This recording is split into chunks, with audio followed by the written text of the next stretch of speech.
When I'm not facilitating a handmade custom crochet Baby Yoda complete with man bun and Japanese facial hair as a gift from my buddy Samurai Guitarist, I like to answer questions that you get on YouTube, so let's get to it.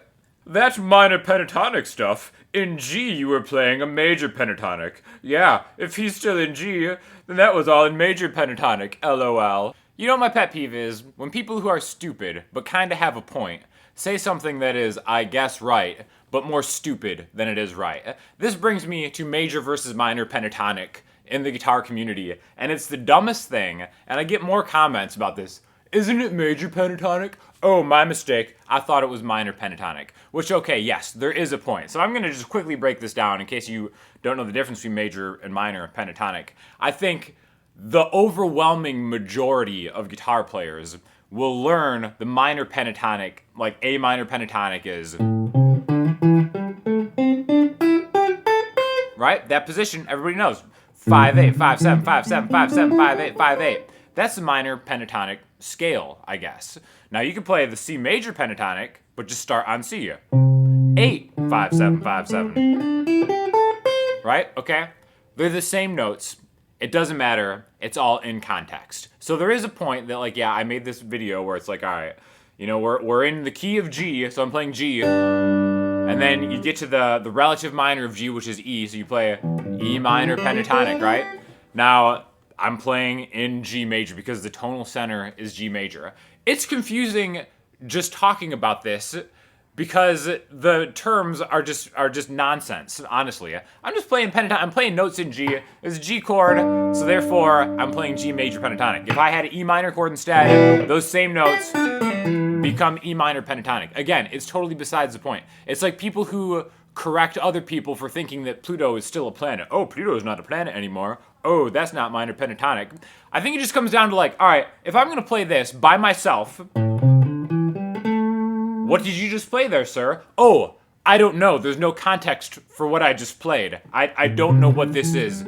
These are just notes in space. Oh, there's a C chord? Oh, I was playing C major pentatonic. I didn't know what I was doing until the context was given to me. Oh, wait, no, that's A minor pentatonic. Oh, I'm sorry. Oh, D? Oh, I was playing D Dorian. I think that it's just confusing to people who are trying to get into guitar by correcting, oh, that's major pentatonic. I just remember before I like really understood what tonal center and stuff meant, it was just confusing to me.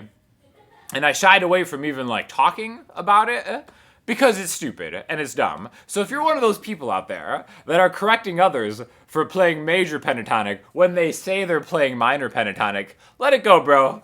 Just let it go, right? We're all brothers and sisters in this world. We're all in it together. Like, if the guy wants to play minor pentatonic for something that is clearly born of a minor scale shape, because, like, let's face it, guitar is an instrument of shapes more than anything else for the overwhelming majority of players. Let it go. Chill. Let's just play minor pentatonic, major pentatonic. Where, like I said, it's a global community of music. Let's just try to cut each other some slack. Thank you for listening to my TED Talk. Quarantine or not, I come here to see your latest hairstyle. You know what? Me too. At this point, I just wake up and it's a little bit different every day. And that's kind of one of the fun parts about it is the unpredictability of what this is going to be doing on a day-to-day basis at this point. We need a lesson on the bass line for sure. It really drove the bus on this track. Thank you very much. This is on the collaboration I posted yesterday, Overcast. Definitely check that out if you haven't because I think that turned out fantastic. And I 100% agree with you. The bass line is the best part. So tomorrow, the next day, I'll probably post a lesson on the bass line, but under like the subterfuge of like how to make an easy bass line for 2 notes because that's all it is. So if you're interested in that, that video is probably coming either tomorrow or in the next couple days. So stay tuned. Cabin fever does strange things to a man. I can 100% identify and relate to this. This is posted on my video for Release to the Wild, my quarantine rock anthem, which came out, which was kind of a joke, but a lot of people were like, hey, this sounds like pretty good, which again, I appreciate. And that is something that has got me to thinking like, all right, I have this time where I'm quarantined. I'm still working a lot. I'm definitely keeping busy, but going a little stir crazy. So I kind of want to immerse myself in a project. And I think what I've decided to do is, for those of you who don't know, like 4 years ago, around the time I first started YouTube, I released this album called Parador. and I animated the whole thing. And the funny thing is, even though I'm a terrible animator, artist, whatever, I'm very happy with how the animation has held up. But when I go back and listen to it, I cringe at the production of it and like the music of it. Like the guitar stuff is cool, but like I'm a way better, more adequate singer now than I was 4 years ago. I'm a way better drummer now, and I'm way better at like producing stuff now. So I think my immersive project is going to be retrack all of the songs on Parador and kind of re-release the whole cartoon. Because, again, that cartoon holds a special place in my heart, and I want it to be something that I can kind of look back on and remember fondly instead of like kind of cringe, which is how I kind of think about it now when I hear some of the songs. Not all of them. Some of the songs I think stand up. But that's going to be my immersive cabin fever project that I'm throwing myself all the way into. So I know also, too, some of you really liked the vlog I did on like the kind of production of the Release to the Wild thing. So I'll probably do a little bit more of that stuff. So stay tuned, and if you have any questions or anything about that stuff, again, I'm all ears because, again, I am a man of the people. So whatever you guys want to see, I will do my best to kind of like tie into these videos. But I'm definitely pretty sure I'm going to start working on those projects coming up soon. Sean, I'm in the market for a looper pedal. I'm curious as to why you recommend the MXR clone looper versus something like a Boss RC1 or RC3 or any other one for that matter. Excellent question. I'm happy to talk about this because I think a looper pedal is the #1 thing any musician can have for practicing in solitude, right? It is so invaluable to be able to loop yourself, hear yourself, work on your timing while you're working on new things, and then being able to kind of like play whatever you want over it. And I'm a big fan of the MXR clone looper. Now, full disclosure, they sent me that, but they're not paying me anything to do it. It's super cheap. It's like $150, which I think is a great price point for something if you're just thinking about getting into it. And the reason I like that more than anything is because it has 2 buttons. It has a start and a stop button, whereas the Boss RC1 is just one single pedal. And then you have to start doing like double taps and like kind of press and hold functions. There's still press and hold functions on the clone looper and stuff.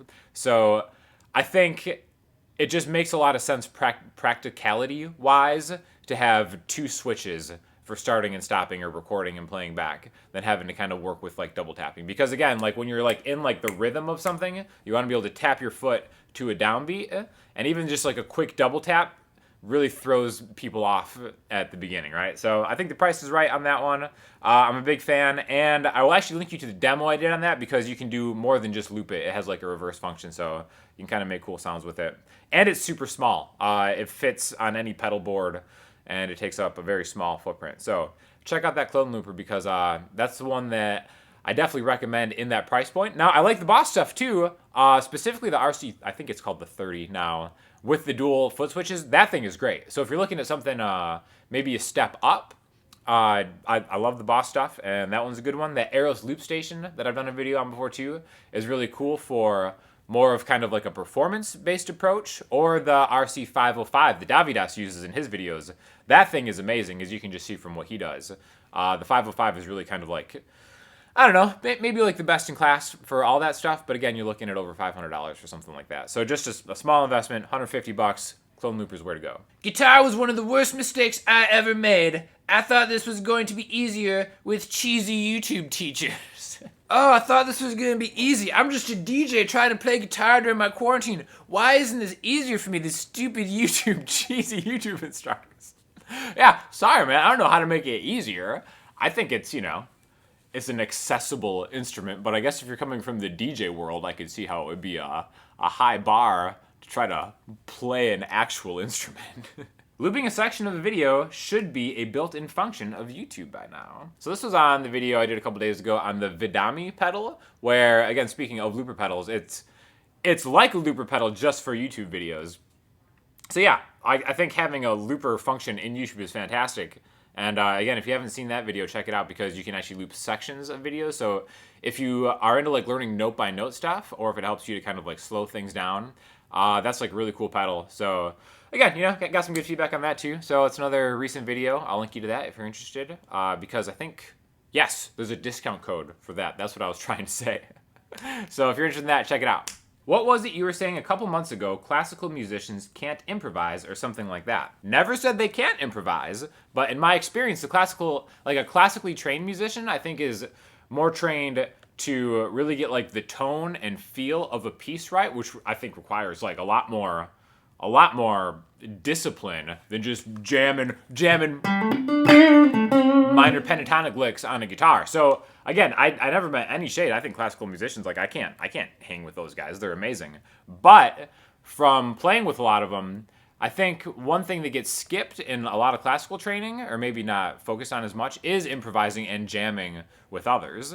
That's why I think Pasha, my freaking bro for life out there, is so good because he's classically trained, but he can just jam on anything. He's the violin player for the Emeryld Ryders. If you guys haven't seen that, you need to check that out. More of that coming soon. But I think it's a little more rare to find a classical musician that can really just sit in and improv over anything than it is a guitar player, because I think a lot of the resources for guitar and just like the culture of the guitar community is kind of way more jam-based than classical musicians. So again, nothing against classical musicians, like I said. I don't want anybody to take that away from this. But in my experience, just the training is less oriented towards jamming, and it is more just kind of like playing pieces. You should make a metal follow-up album called Emeryld Ryders of the Apocalypse. We're probably not too far from that, honestly. However, I do think there is going to be one of my favorite Emeryld Ryders tracks. The ride remains the same. Me and Stitch are talking about doing some kind of social distancing collaborative music video for that. So hopefully that comes soon, because that's one of my favorite tracks off the entire thing. So check that out if you haven't yet, because there's going to be some riding coming soon. Thanks, I learned much stuff for Make Sexy Song. You are so welcome, and that is a comment that I can 100% get behind. Thanks for watching. So for listening homework this week, gotta throw you to my dudes in Vulfpeck. They're really bringing the thunder with the new song here. Anything that Antoine Stanley sings on, I'm 100% all in with Vulfpeck. Jack Stratton just like slays me in this music video with his hat following him. You just got to check it out. Check it out for yourself. So I'm gonna link you to that video, because the world needs more of Vulfpeck right now to get us through the dark times. And if you have any questions or comments, hit me up in the comment section, Instagram, Twitter, or the website. I'll talk to you all soon. Thanks a lot.